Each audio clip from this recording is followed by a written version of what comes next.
Hi guys, मैं कुंदन कुमार आप सभी का स्वागत करता हूं आपके अपने यूट्यूब चैनल स्टडी कुंदन में। और आज का जो टॉपिक है आपको थंबनेल और टाइटल से पता चल ही चुका होगा। तो आज का हमारा लेकिन टॉपिक जो है वो है हिमालय रेंज पर है, यानी हिमालय पर्वत के ऊपर है। तो हम हिमालय पे चलने से पहले कुछ मैं बताना चाहूँगा आपको कि पर्वत, पहाड़ और पठार में क्या डिफरेंसेस हैं। तो चलिए मैं आपको दिखाता हूँ। जैसे जो पर्वत, ये हमारा पर्वत हो गया, इसका एक शिखर होता है, ठीक। नेक्स्ट ये जो है हमारा पठार और पहाड़ का भी ऐसा शिखर होता है, लेकिन डिफरेंसेस क्या होता है। ये हो गया पर्वत, पठार और पहाड़। तो पर्वत जो होता है उसकी ऊंचाई बहुत ज़्यादा होती है सबसे पहले नंबर में, और ये जो होता है इसका एक पतला सा एकदम ऊपर जाकर के पतला शिखर हो जाता है। पठार क्या होता है, ये पहाड़ का ऊपर जाकर के यही पर्वत जो होते हैं ये एक बीच से क्या होते हैं फ्लैट हो जाते हैं, तो ये हमारा पठार बन जाता है ये, ठीक। और पहाड़ जो होता है पर्वत का ही छोटा रूप होता है, इसे हम लोग पहाड़ के नाम से जानते हैं, इसे हम लोग पहाड़ कहते हैं। हिमालय को पहाड़ नहीं कहा जाता है, हिमालय को पर्वत कहा जाता है, ठीक है। तो हिमालय हमारा क्या है, पर्वत है, और आज का टॉपिक भी हमारा यही है। तो पहले आप लोगों ने तो समझ लिया कि पर्वत, पठार और पहाड़ में क्या डिफरेंसेस हैं। अब हम चलते हैं हिमालय। तो हिमालय पे मैं चलने से पहले आपसे बता देना चाहूँगा कि हिमालय पे चलने से मैं बताना चाहूँगा कि हिमालय की उत्पत्ति कैसे हुई थी और क्या हुआ था, इसके बारे में पहले हम चर्चा कर लेते हैं, तो फिर चलेंगे अपने उस पे टॉपिक पे। तो हिमालय जो रेंज है हमारा, हिमालय क्या है, एक रेंज है, पर्वत श्रेणियां हैं बहुत सारी, ठीक है, ये तो चीज़ है। तो हिमालय का क्या हुआ था कि उत्पत्ति कैसे हुआ था। जो आप आज हिमालय जो पर्वत आप देख रहे हैं वो आज से 11 करोड़ साल पहले वहाँ पर एक टेथिस सागर था। कौन सा सागर था, टेथिस सागर था। तो देखिए कैसे वो टेथिस सागर से फिर वो हिमालय रेंज बना, ठीक है। तो नेक्स्ट, तो हिमालय पर्वत चलने से पहले हम देखते हैं ये जो हमारा क्या है, एक गोल क्या है, ये हमारा अर्थ है, जिसे हम लोग बोलते हैं पैंथलासा। इसे हम लोग क्या बोलते हैं, पैंथलासा, ठीक। और इसके बीच में जो एक पार्ट है उसे हम लोग बोलते हैं पेंजिया, जो हमारा जिस पे हम लोग रहते हैं, मतलब कि अर्थ है, और ये जो जमीन है उसको हम लोग बोलते हैं, इसको बोलते हैं पैंथलासा, इसको बोलते हैं पेंजिया, जो बीच में है। यानी पानी और जमीन लेकर के हम लोग क्या बताते हैं उसको, पैंथलासा, और जो जमीन होता है भूभाग जिसमें हम लोग रहते हैं वो होता है पेंजिया, क्लियर। और ये हमारा जो पेंजिया है वो भी 2 भागों में बटा हुआ है, ठीक। इतना तक तो समझ में आपको आ गया।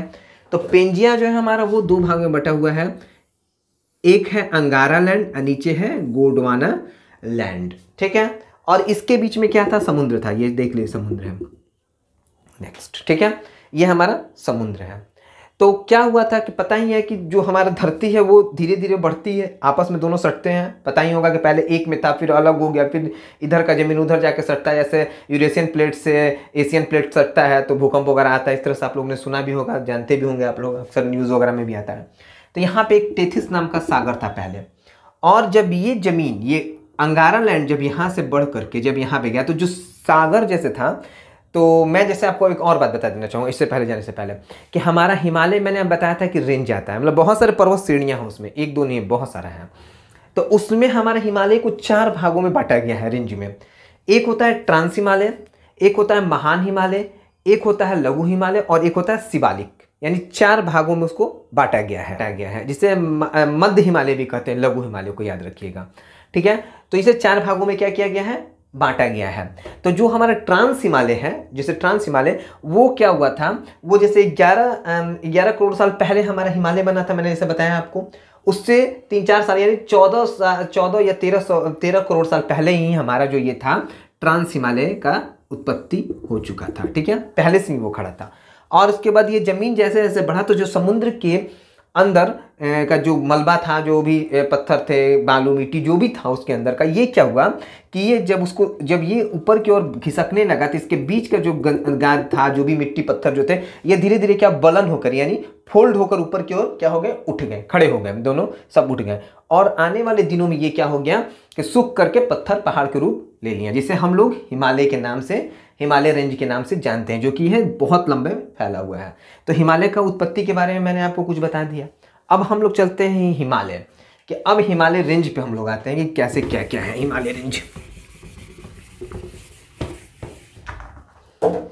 तो हमारा हिमालय जो रेंज है वो क्या है, जैसे मान लीजिए हम थोड़ा सा अपना भारत का नक्शा बनाने देते हैं, ऐसे समझ लीजिए, आधा ही नक्शा बनाऊंगा इसलिए कि पूरा तो नक्शा बनाना थोड़ा सा कठिन है, जो भी है ऐसे करके मान लीजिए इतना ही से हम लोग का काम भी है, इससे अधिक का तो काम भी नहीं है, ठीक है। ऐसे हमारा भारत का नक्शा हो गया मान लीजिए।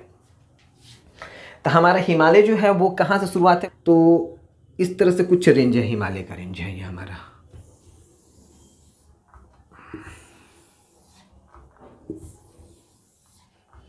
कुछ इस प्रकार से रेंज है। ये जो हमारा क्या है, ट्रांस हिमालय, ये वाला रेंज। ये क्या है, महान हिमालय। ये वाला है लघु हिमालय, और नीचे वाला है शिवालिक।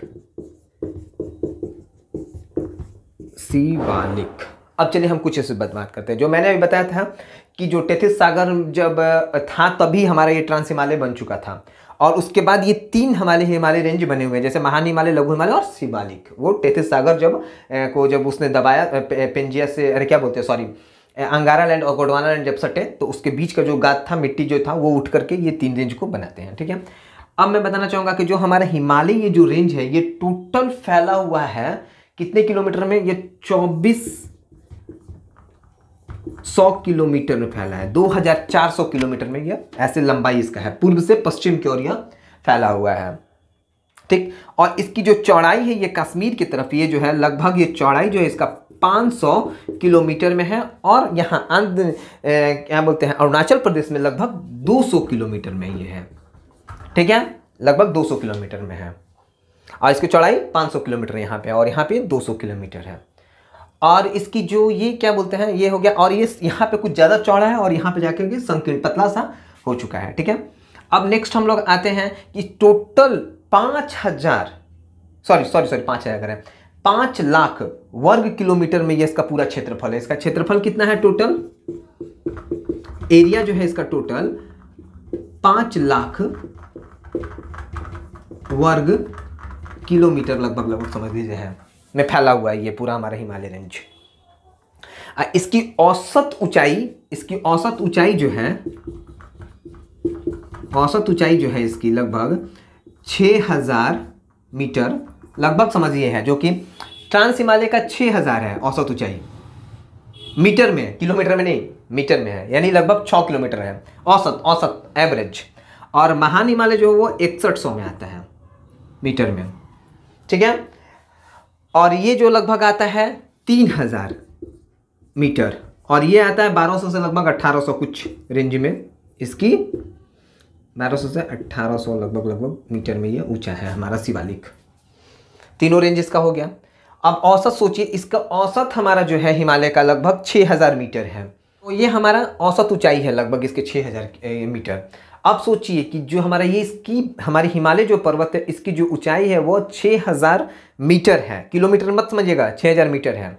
और आपको ये सुन के सबसे ज़्यादा आश्चर्य लगेगा कि दुनिया की यानी अदर जो महादेश के जो पहाड़ हैं, जहाँ पे वो उनकी ऊंचाई खत्म होती है, वहाँ से हमारी इसकी ऊंचाई शुरू होती है, जहाँ पे वो मर जाते हैं, दम तोड़ देते हैं ऊंचाई पर जाकर के, वहाँ से इसकी औसत ऊंचाई है। सोचिए, जब औसत मतलब क्या होता है, एवरेज, यानी पूरा जोड़ के 2 से भाग दे दिया जाता है, उसी को औसत हम लोग कहते हैं, एवरेज कहते हैं। तो उतना इसकी अभी समझिए औसत ऊंचाई है, तो सोचिए कितना ये ऊंचा है ये, उसी से आप अंदाजा लगा सकते हैं। तो चाहे वो अमेरिका का किलिमंजारो, अफ्रीका का किलिमंजारो हो, यूरोप का एल्ब्रूस हो, उत्तरी अमेरिका का मैकिनले हो, या चाहे दक्षिण अमेरिका का ओजस डेल हो, ये सब जितनी पहाड़ें हैं वो इनसे छोटी हैं, ठीक। उनकी ऊंचाई है मतलब कि 6000 इसकी औसत ऊंचाई है, तो उनकी लास्ट ऊंचाई है ये, समझ लो उस पहाड़ की, यानी इतना ऊंचा हमारा ये हिमालय पर्वत है। अब एक एक करके सब पे, ट्रांस हिमालय, फिर महान हिमालय, तब लघु हिमालय, तब शिवालिक। तो मैं चलना चाहूँगा जैसे ट्रांस हिमालय। जो हमारा ट्रांस हिमालय है ये भी 4 रेंज में बटा हुआ है। एक है आपका, शुरुआत है काराकोरम, दूसरा है लद्दाख, तीसरा है आपका जस्कर, और चौथा है पीर पंजाल। 4 भाग में हमारा ट्रांस हिमालय भी बटा हुआ है। पहला क्या है आपका, काराकोरम, दूसरा है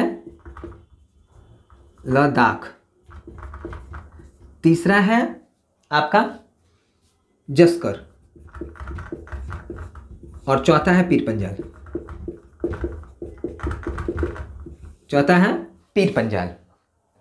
काराकोरम, लद्दाख, जस्कर, पीर पंजाल, 4 हमारे रेंज में बटा हुआ है हमारा ट्रांस हिमालय।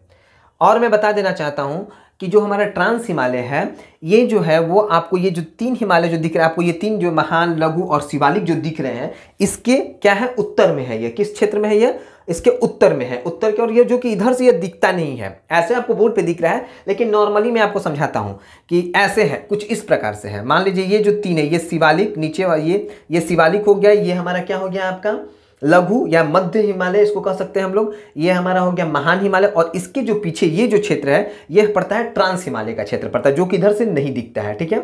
और इसमें जो सबसे ऊंचाई जिसका है लगभग ये महान हिमालय का 6100, मतलब कि इसकी औसत ऊंचाई है, और इसकी ऊंचाई 6000 मीटर है, यानी सबसे अगर ऊंचा कोई है तो ये आपका है महान हिमालय, ठीक है।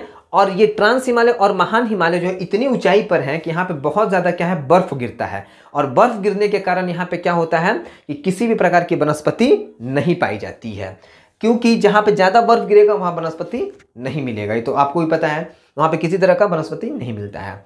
और दूसरे नंबर में मैं बता देना चाहूँगा, मैं चलूँगा ट्रांस हिमालय पे भी, मैंने बताया जैसे उस पर चलूँगा मैं उस पर। महान हिमालय की जो इसमें ही सबसे अधिक ऊंची ऊंची चोटियाँ हैं, हमारा जो माउंट एवरेस्ट है जिसके बारे में आप लोग सुनते हैं, यह महान हिमालय में ही पड़ता है, ठीक। और ये जो लघु हिमालय देख रहे हैं, यहाँ पे घूमने वाली बहुत सी अच्छी अच्छी जगहें हैं, जैसे में आपका हो गया घूमने वाली जितनी जगह हैं, जैसे में शिमला हो गया, कुल्लू मनाली हो गया, इस तरह से जो क्षेत्र हैं घूमने वाले फिरने वाले वो यहाँ पड़ते हैं। और शिवालिक की जो क्षेत्र हैं उसमें सब, जैसे देहरादून हो गया, ये दून वाला क्षेत्र पड़ता है, देहरादून हो गया, हरिद्वार हो गया, इस प्रकार के एरिया यहाँ पे पड़ते हैं। ये तो सिर्फ यहाँ से तो शुरू ही होता है हिमालय हमारा, ठीक। अब इनमें अगर सबसे अगर कोई पूछता है पुराना कौन सा है, तो वो है ट्रांस हिमालय, और सबसे नया वाला कौन है, तो शिवालिक। इस सबसे इसमें नया हिमालय, मतलब कि नया इसमें है, सबसे इसको मतलब कि युवा माना जाता है, इन रेंजों में सबसे युवा रेंज इसी को माना जाता है, क्लियर। और इसको सबसे पुराना माना जाता है क्योंकि ये सबसे पहले बना हुआ था, और उसका सबसे नया इसको माना जाता है, ठीक है। तो अब मैंने जैसे बताया कि ट्रांस हिमालय, ये ट्रांस हिमालय को हमने क्या बताया था कि 4 भागों में बटा है, जैसे काराकोरम, लद्दाख, जस्कर और पीर पंजाल। तो काराकोरम यानी के से इसको लिख सकते हैं, लद्दाख एल से लिख सकते हैं, जस्कर जे से लिख सकते हैं, और पीर पंजाल पी से लिख सकते हैं, ठीक है। इन जैसे इसका नाम मैंने ऐसे लिख रहा हूं मैं, ठीक है ना। तो आप इसको क्या लिख सकते हैं, कलेजा, कलेजा पार, मान लीजिए इसको पार लिख देंगे, इसको याद करने का सबसे अच्छा तरीका मेरे में, कलेजा, इसको जा ए कर दीजिए, जा पार, कलेजा पार, यानी क से काराकोरम, एल से लद्दाख, के जे से जस्कर और पी से पीर पंजाल। तो K1 इसमें पहाड़ियाँ जो इसके रेंज है, जैसे काराकोरम में बहुत से ऐसे रेंज है कुछ पहाड़ के, तो जैसे मैं इसमें K1, K2, K3, K4, K5 ऐसा कुछ करके रेंज है। तो इसमें सबसे ऊंची जो है ये है हमारा K2। K2 का आप नाम सुनते हैं, यानी भारत की सबसे ऊंची चोटी अगर जब पूछा जाता है तो वो K2। लेकिन यह K2 जो है यह अभी फिलहाल POK में पड़ता है, ठीक है, लेकिन भारत इसे अपना ही मानता है क्षेत्र, इसलिए भारत की सबसे ऊंची चोटी अगर पूछता है तो वो K2 है। इसकी ऊंचाई लगभग कितनी है, 8611 मीटर है इसकी ऊंचाई K2 की, ठीक। और यह काराकोरम में पड़ता है, यह हमारा हिमालय रेंज में काराकोरम में पड़ता है, यह ट्रांस हिमालय के काराकोरम रेंज में पड़ता है, याद रखिएगा आप लोग, ठीक है, ठीक। ये हमारा इसका रेंज में पड़ता है। अब लद्दाख, लद्दाख में भी एक ऊंची चोटी है, ठीक, उसके बारे में भी हम कुछ चर्चा कर लेते हैं।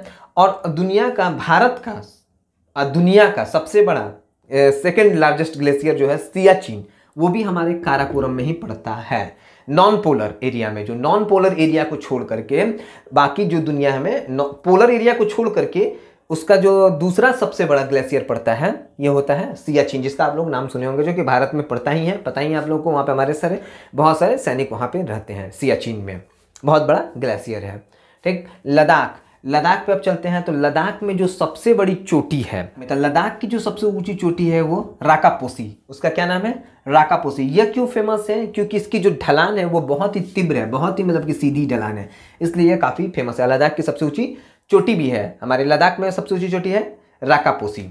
राकापोसी जो है लद्दाख की सबसे ऊंची पर्वत है। काराकोरम जो क्षेत्र या लद्दाख का जो इधर का जो क्षेत्र है, यहाँ पर जो बर्फ इतनी मतलब ऊंचाई पर है, यहाँ की जो क्षेत्र है वो आपका जो डिग्री माइनस में चला जाता है यहाँ पे सेल्सियस, यहाँ पे लगभग 30 डिग्री से 55 डिग्री माइनस में यहाँ पे हमेशा टेम्परेचर रहता है, चाहे महान हिमालय हो या चाहे ट्रांस हिमालय हो। यहाँ के जो क्षेत्रों में आपको 30 से लेकर के लगभग 55 या 60 माइनस तक चलता है। जैसे में जो फाइजर हमारा जो आया था, अमेरिका का जो फाइजर जो था कोरोना वैक्सीन जो था, वो भारत में नहीं लाया जा सका क्योंकि उसको रखने के लिए कम से कम -60 डिग्री का टेम्परेचर चाहिए था माइनस में, जो कि भारत में अवेलेबल नहीं था, इसलिए से वो नहीं मंगाया गया। तो सोचिए कि वो भी यहाँ पे बिना किसी आराम से रख सकता है सियाचिन ग्लेशियर में, वहाँ पे सोचना भी नहीं है, उसको फाइजर को आराम से वहाँ पे रखा जा सकता है। तो अब चलते हैं हम, ये आपका लद्दाख हो गया, इधर का क्षेत्र हो गया आपका। अब आते हैं हम लोग महान हिमालय में। चलिए ठीक है, तो महान हिमालय में अब हम देखते हैं कि उसमें बहुत सारे रेंजेस हैं। मैं आपको बता रहा हूँ बढ़िया से कि वहाँ पे कौन कौन से रेंज हैं। तो जैसे मैंने अभी बताया था महान हिमालय के बारे में, तो देखिए महान हिमालय का कितना सारा नाम है। उसे बृहद हिमालय, हिमाद्री, सर्वोच्च, महान। ठीक, हिमाद्री क्योंकि ये बहुत ऊंचाई पे है, यानी बहुत सारे बर्फ गिरते हैं, इसलिए हिमाद्री नाम है। सर्वोच्च इसलिए है कि इसकी सबसे ऊंची शिखर है, माउंट एवरेस्ट इसका सर्वोच्च है। अच्छा, महान इसलिए है कि यह सबसे ऊंचा भाई है तो महान ही रहेगा। अब बृहद मतलब बहुत बड़ा में है तो बृहद है, इसलिए इसका नाम बृहद हिमालय भी पड़ा है। ठीक है, क्लियर है। और हमारा, मैंने एक बात और बात बताना चाहूँगा कि जो हमारा ये हिमालय जो पर्वत है वो क्या है, वो इसका जो है आकृति जो है धनुषाकार, धनुषा मतलब है कॉन्वेक्स की तरह है, और ये दक्षिण की ओर ऐसे गोल घुमा हुआ है, और उत्तर में इसके क्या है, हमारा तिब्बत है। ठीक है, तिब्बत है हमारा, नहीं सॉरी तिब्बत है, उधर उत्तर में क्या है, तिब्बत है।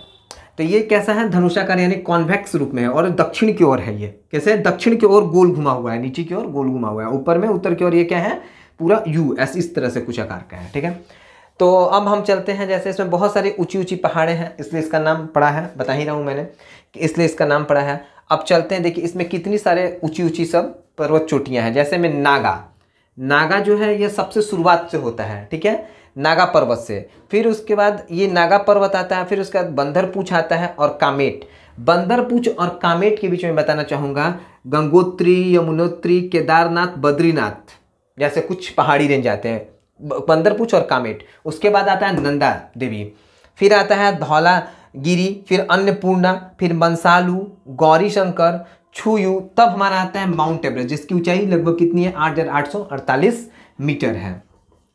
फिर आता है कंचनजंगा। कंचनजंगा कहाँ में पड़ता है, यह हमारे सिक्किम में पड़ता है, सिक्किम वाले क्षेत्र में। और सबसे लास्ट में पड़ता है नामचा बरवा, जो सबसे यह पड़ता है हमारा अरुणाचल प्रदेश में, सबसे आखिरी छोर। यहाँ से हमारा म्यांमार शुरू हो जाता है और यहाँ से हमारा पाकिस्तान शुरू होता है।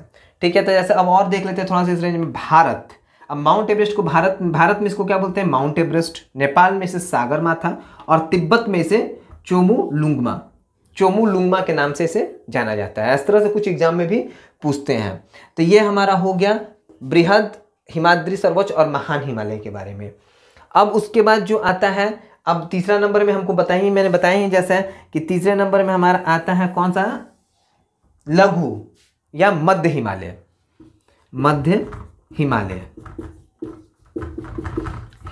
ठीक है, और उसके बाद आता है शिवालिक लेक। अब यहां पे क्या पड़ता है आपका, जैसे इसमें पड़ता है हमारा शिमला, जितने घूमने वाले जितने आपको क्षेत्र हैं वो सारे इसी में पड़ते हैं। कुल्लू मनाली, नैनीताल, भीमताल, इसके जितने एरिया पड़ते हैं, क्षेत्र पड़ते हैं, जितने घूमने वाले अच्छे अच्छे जितने सुंदर जगह हैं, सारे के सारे इसी में पड़ते हैं। जैसे डलहौजी हो गया, इस तरह के करके कुछ क्षेत्र। नीचे में आपका ये दून वाला क्षेत्र पड़ता है, जैसे देहरादून, हरिद्वार, इस तरह के क्षेत्र शिवालिक में पड़ते हैं। और मैंने इसका ऊंचाई आप लोगों को पहले ऑलरेडी बता ही चुका हूं मैं। ठीक है, तो ये आज का हमारा क्या टॉपिक था, यह हिमालय पर टॉपिक था कि हमारा हिमालय कितने भागों में बटा है। तो फिर चलिए, मैंने 3 रेंज में आपको जैसे बताया। अब मैं बताना चाहूँगा कि हिमालय, अब देखिए इसको 4 भागों में बांटा गया है। किस तरह से, मैंने उस समय तो कैसे बताया था, पूरब से पश्चिम की ओर यह क्षेत्र था। अब उत्तर से दक्षिण जो है, यह देखिए कैसे ये भी 4 रेंज में बटा हुआ है। ये देखिए, ये 1 हो गया, ये 2 हो गया, ये आपका 3 और ये 4। देखिए ये जो क्षेत्र हमारा पड़ता है, ये पड़ता है हमारा पंजाब हिमालय।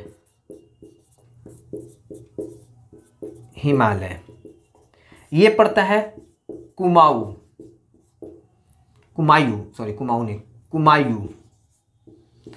हिमालय। ये क्षेत्र हमारा पड़ता है नेपाल, नेपाल हिमालय में। और ये वाला हमारा जो क्षेत्र पड़ता है ये असम हिमालय में, असम हिमालय। अब देखिए ये पंजाब जो क्षेत्र है, पंजाब का जो क्षेत्र है ये पड़ता है सिंधु नदी से। यहाँ का जो है सिंधु नदी, यहाँ पे है आपका सतलज, फिर यहाँ पे आपका पड़ता है काली नदी, फिर यहाँ पे पड़ता है तीस्ता, और सबसे जो आखिरी में जो पड़ता है वो पड़ता है यहाँ पे आपको तीस्ता हो गया यहाँ पे, और सबसे लास्ट में हमारा जो पड़ता है, लास्ट में पड़ता है दिहांग। ये 4 नदियों में बढ़ता है। जैसे सिंधु से लेकर के सतलज तक के बीच को पंजाब हिमालय, ठीक। सतलज से लेकर शिवालिक के बीच के क्षेत्र को हम लोग क्या बोलते हैं, कुमायूं हिमालय। शिवालिक से लेकर के तीस्ता के बीच के क्षेत्र को हम लोग बोलते हैं नेपाल हिमालय, और तीस्ता से लेकर के दिहांग तक के क्षेत्र को हम बोलते हैं असम हिमालय। यह आखिरी छोर है इसका। तो अब देखिए जो हमारा माउंट एवरेस्ट किस में पड़ता है, तो यह नेपाल में पड़ता है, यह भारत में नहीं पड़ता है। और अगर भारत की सबसे ऊंची चोटी की अगर कोई बात करता है तो वो पड़ता है हमारा कंचनजंगा। भारत में सबसे ऊंची चोटी का अगर बात आएगा तो कंचनजंगा, और भारत की सबसे ऊंची चोटी का नाम आएगा तो K2। इसको हम लोग गॉडविन ऑस्टिन के नाम से भी जाना जाता है। K2 को क्या बोलते हैं हम लोग, गॉडविन ऑस्टिन के नाम से भी जाना जाता है। तो अब इस तरह अगर आज का टॉपिक आपको अगर पसंद आता है तो आप इसे लाइक, सब्सक्राइब और शेयर करना ना भूलें। अपने दोस्तों, फैमिली जहां हो सके वहां तक आप लोगों से सब्सक्राइब करें, लाइक करें, ठीक है। और नेक्स्ट वीडियो में आपसे हम मिलते हैं, तब तक के लिए आपसे धन्यवाद। और अगले वीडियो में एक नए टॉपिक के साथ हम फिर से आएंगे।